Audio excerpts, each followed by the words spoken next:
கிறிஸ்துவுக்குள் அன்பானவர்களே, காலைதோறும் கர்த்தரின் வார்த்தை என்ற நிகழ்ச்சியின் மூலம் உங்களுக்கு வாழ்த்துதலையும் வணக்கத்தையும் தெரிவித்துக் கொள்ளுகிறேன். இன்றைய நாளுக்கான தேவ வார்த்தையானது யாத்ராகமங்களின் புத்தகம் 15ஆம் அதிகாரம் 26ஆம் வசனத்தின் பிற்பகுதி. யாத்ராகமம் 15:26 பிற்பகுதி. நானே உன் பரிகாரியாகிய கர்த்தர் என்பதாகும்.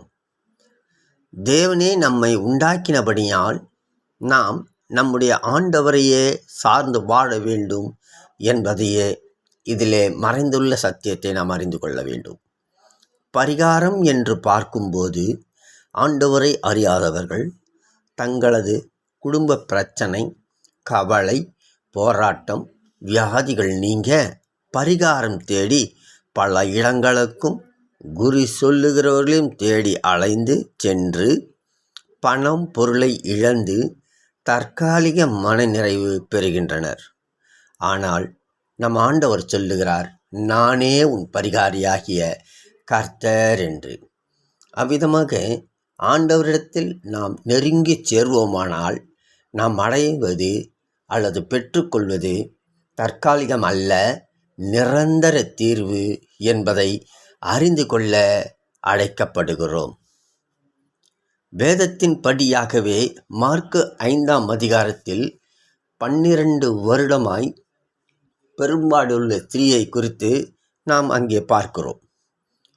அந்த மார்க்கு 5:26 பார்க்கிறோம், பெரும்பாடுள்ள ஸ்திரீ ஆனவள் பல வைத்தியர்களிடத்தில் சென்று எல்லாவற்றையும் செலவழித்தும் சற்றாகிலும் குணமடையாமல் வருத்தப்பட்டாள் என்று அந்த பகுதியிலே தெளிவாக பார்க்கிறோம். அதே அடுத்த வசனம் 27 பார்க்கும்போது, இயேசுவை குறித்து கேள்விப்பட்டு அவரிடத்தில் நெருங்கி வந்து வஸ்திரத்தை தொட்டு சுகமடைந்தாள் என்பதையும் நாம் கருத்து கொள்ள வேண்டும்.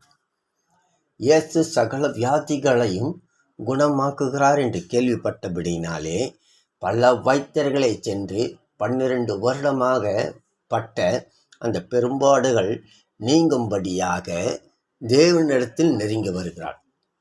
சாதாரணமாக வரவில்லை. அநேக தடைகள் காணப்பட்டாலும் தடைகளுக்கெல்லாம் நீங்களாக்கி உறுதியோடு உள்ளத்திலே இவரே நமக்கு பரிகாரி என்ற எண்ணத்தோடு நெருங்கி வந்து அவள் சுகமடைந்தாள் என்பதை நாம் புரிந்து கொள்ள வேண்டும். அது ஒரு நிரந்தர தீர்வு என்று நாம் பார்க்கிறோம். சுகமடைந்தது ஒரு நிரந்தரமான தீர்வு.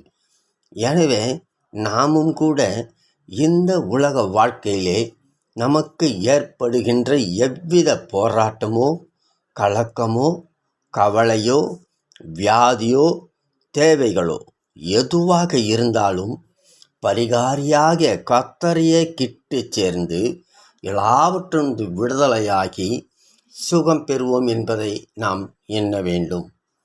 அதை மனதிலே உறுதியாய் கொண்டு தேவனிடத்தில் சேரும்போது, இல்லையா, நானே உன் பரிகாரிக கர்த்தர் என்று சொன்னார்.